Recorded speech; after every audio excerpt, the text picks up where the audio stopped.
శాంతి లేదు. కాబట్టి నువ్వు పడుకో పడుకో అని ఆవలింత రూపంలో వస్తుంది వాయువు. ఆ ఆవలింతకే దేవదత్తమని పేరు.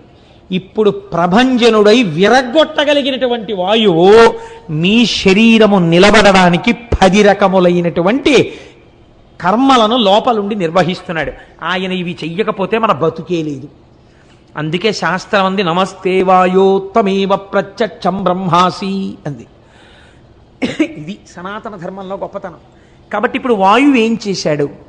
ఎవరి ఆజ్ఞ వలన అన్నిటిని విరగ్గొట్టగలిగిన వాడు ఒక్కసారి ఇట్నింటి ఇటు వీస్తే కళ్ళకిందులు చెయ్యగలడో అటువంటి వాడు లోపలుండి వంగడానికి ఉపయోగపడి ఆకలేస్తోందని చెప్పి, దాహం వేస్తోందని చెప్పి, పడుకోమని చెప్పి ఇవి చెప్తున్నాడు. ఏం కర్మ?